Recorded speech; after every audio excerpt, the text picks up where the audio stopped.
And it's You just admitted, you've already admitted to me that she was not compliant with taking her mental health medication that was properly prescribed. And on top of that, she's drinking alcohol to the point.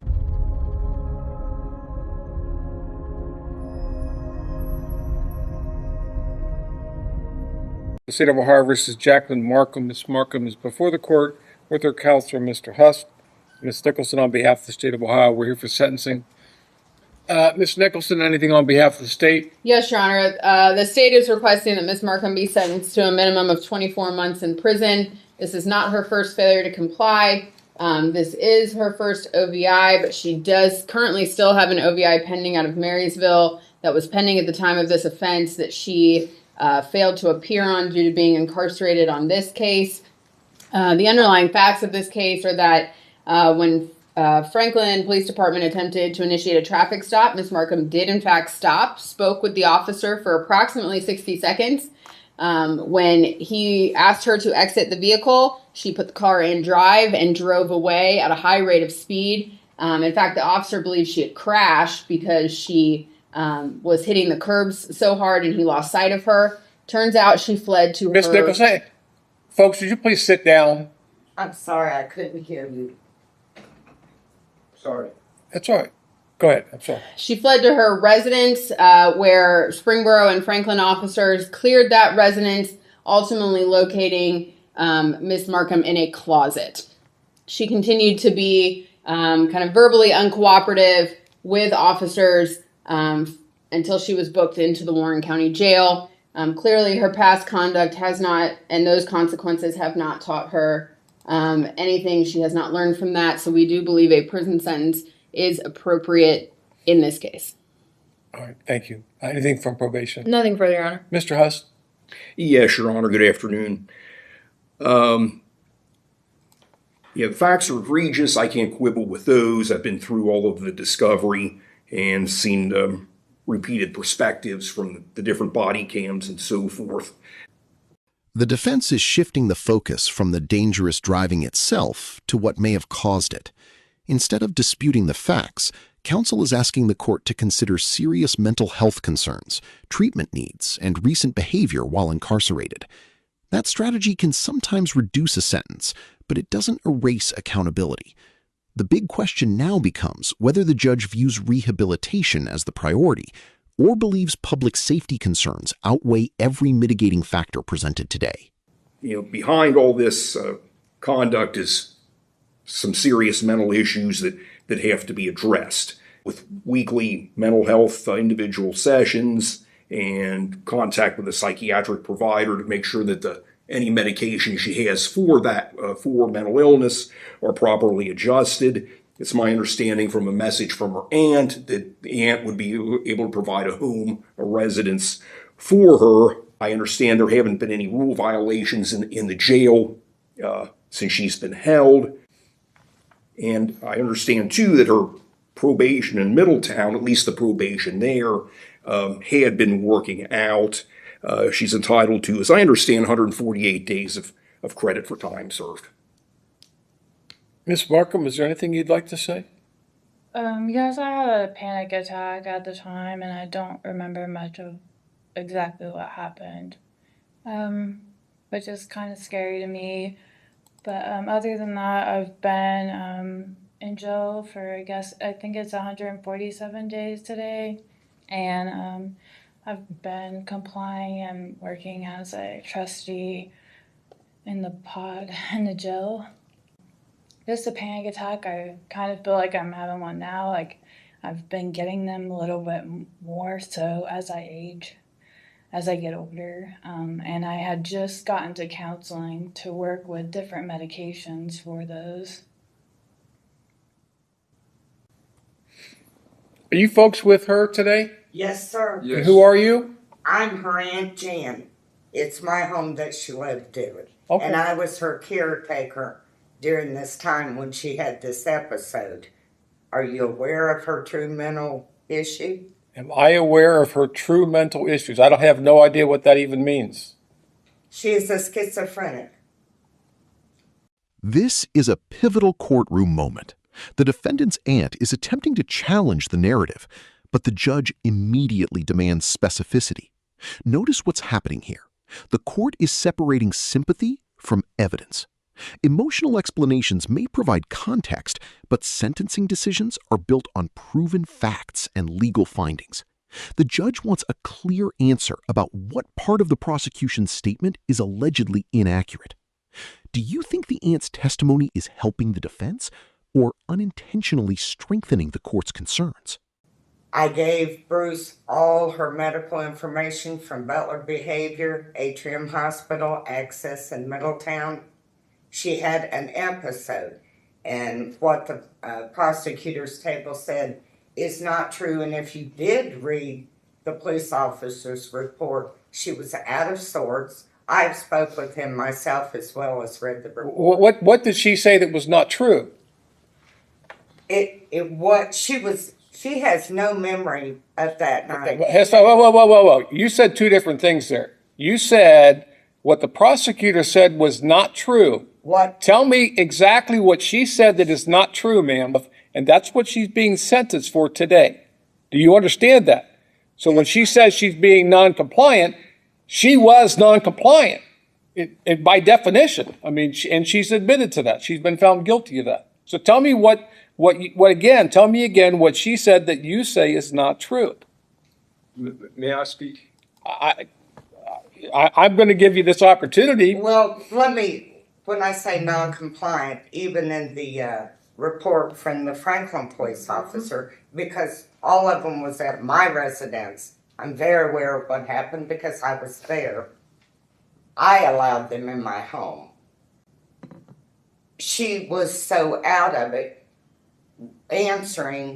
doing simple commands was beyond her. When you are in a full-blown schizophrenic episode. Plus alcohol.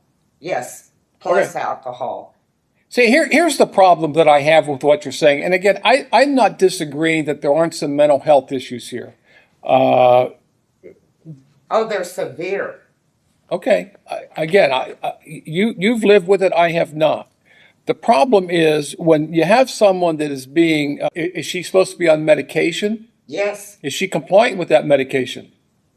No. Well, Number one, no. And number two, I'm going to guess that her psychiatrist that prescribed her that mental health medication would not approve of her also using alcohol and driving a motor vehicle and fleeing at high speeds from police. I'm just guessing. Well, I don't agree with that either. However, Okay, so that's what we're here we today had for. 2 deaths in 3 days in our family. Ma'am, people deal, ma'am, stop right there.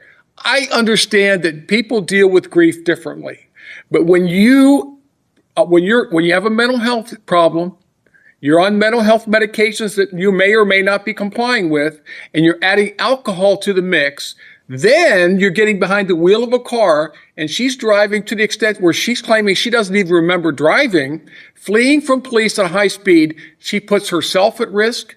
Yes. She puts that police officer at risk, and she puts the general public at risk, which I have a duty to defend. So if we're all clear on all of those facts, there simply is no excuse that you can give me, whether it's mental health, drug and alcohol addiction, or grieving a loss of a loved one, because everyone experiences those things. But it's how you respond to those. So today she's here because she didn't respond very well. She broke the law. This is a felony of the 3rd degree. And one of my obligations, and again, I don't want to get into an argument with you. The tension just escalated dramatically. The judge acknowledges the defendant's mental health struggles, yet keeps returning to 2 key issues: medication noncompliance and alcohol use. From a legal standpoint, that combination creates a serious public safety concern. The court appears willing to recognize the diagnosis, but not allow it to excuse decisions that endangered others. This is often where sentencing debates become most difficult. How should responsibility be weighed when mental illness and risky choices collide? About this, because you want what's best for your niece, right? Well, she has not been able to receive the proper treatment. In my county's jail, the nurse, I will have to say, The staff has been wonderful. They locked her down as soon as she got here.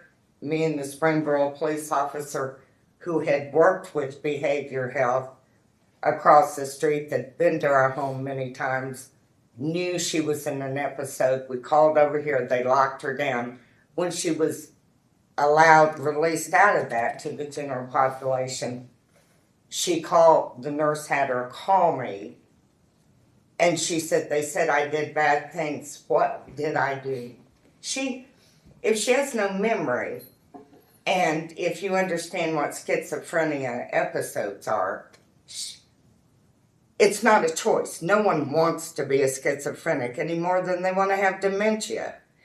And we were only on our second month of medication. The place where you and I will always disagree is, if someone has a mental health and she's under your care, or when someone has a mental health condition that they recognize that they have it, that they're prescribed medication to help them deal with that mental health situation. And it's you've already admitted to me that she was not compliant with taking her mental health medication that was properly prescribed. And on top of that, she's drinking alcohol to the point where she's operating a vehicle impaired. Both of those put people at risk. I'm not going to continue this argument with you. I agree with that. Because again, I recognize the mental health aspect of it, but I have an obligation on the other side as well, to the general public, that when someone drives impaired at a high rate of speed, fleeing from a police officer, we have a problem in our county with people doing that. People coming from Dayton or Cincinnati, they want to come through our county, and for some reason they think that that the police are not allowed to pursue them. It is not true. The police are allowed to pursue them. And when people do not follow the instructions and orders, lawful orders of a police officer, they put themselves, they put the officer, and they put the general public at risk. And I have one or two of these cases every week where people flee from police. And someone's going to have to get the message out that you can't do that. I'm sure you've seen the reels on social media with people sitting in their cars and saying, I don't have to listen to you. I don't have to do what you say. Yes, you do. And people that act that way, they deserve whatever consequences come their way from my perspective. So, again, I want to recognize her mental health, and I believe that I am, but there was always consequences when we make a choice. And her choice that day was to get behind the wheel of a car, consume alcohol to the point where she was impaired, and she fled from an officer. She was not just impaired by alcohol, though, is my point. Yeah. Sir, that's something you'd like to add to this conversation? Yeah. So I just want to say my name is Miles Barrera. It's very nice to meet you, Your Honor. I'm a recent friend of hers. We became friends about 3 years ago. I kind of left and went to different states. We'd kind of been estranged for a minute. Honestly, our relationship started romantically and we ended as just friends.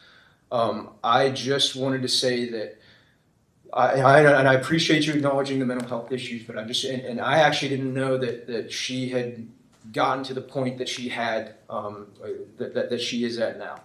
And it was, I came back to state. I didn't even know she was in jail. I came back to the state recently. I tried to get in touch with her, and there was a day that she was released to go to the dentist, and I got in touch with her, and I got in touch with Jan, and I found out about the situation. And I found out from what Jan has told me, Listen carefully, because this may be the clearest indication yet of where the case is heading.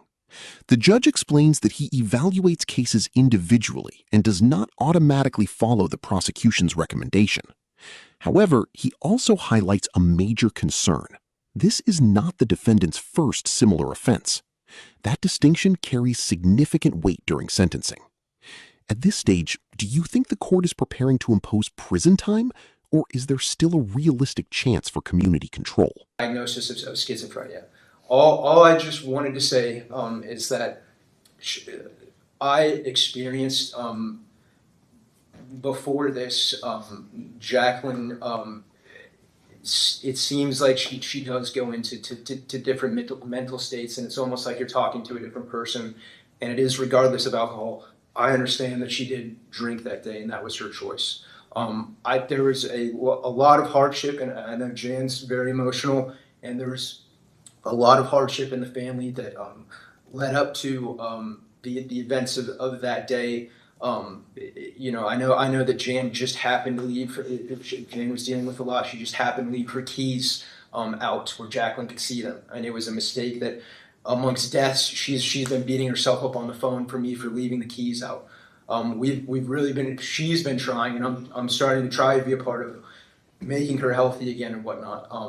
But it's been a lot for her. She doesn't have any parents, and I know that none of that justifies breaking the law. But I hope that you take that into consideration. I've been talking to her in jail. The ruling is now official. After considering the investigation, testimony, criminal history, and public safety concerns, the judge imposes a 24-month prison sentence, along with additional penalties and supervision requirements. Even so, the court leaves a path forward by expressing willingness to consider judicial release if the defendant demonstrates progress while incarcerated. This case highlights the difficult balance between accountability, rehabilitation, and community protection. If you found this case as intense as we did, make sure to hit that like button, share your thoughts in the comments, and don't forget to subscribe for more powerful courtroom breakdowns. She's been varying degrees of good and bad. Some days I talk to her and I feel like I'm talking to Jacqueline. Other days I talk to her and it doesn't feel like I'm talking to Jacqueline. I think jail has been very hard on her. That's the point of it. I understand. But yeah, I would ask for you to take those into consideration. So. And again, when I'm looking at, I don't sentence. I don't have set and hard rules for sentencing. But I will say, like I said earlier, with these types of offenses, we have a problem here in our county with people doing this. The prosecutor's office position is always, and it doesn't matter how many times they've had it before, whatever their prior record is, they're always asking for 24 months. That's what they always ask for. I don't always agree with them, and those two ladies sitting there, the prosecuting attorneys, will tell you that I do these on an individualized basis. And it's not uncommon for me to grant community control to someone who's committed this offense. However, when someone comes before me and this is their second time doing it, that's a problem. All right, let me sit. Just one more thing, Your Yes, Honor. sir. I just want to put this on the record. Ms. Riley talked about some papers that she'd sent to me regarding Jacqueline's mental health. I did receive those. I went through them. I thought the best use of those would be to give them to the pre-sentence investigation folks, and that's what I did. They're part of the pre-sentence investigation, so thank you for that clarification. The court has considered the statements made here today, the purposes and principles of sentencing, the relevant seriousness and recidivism factors.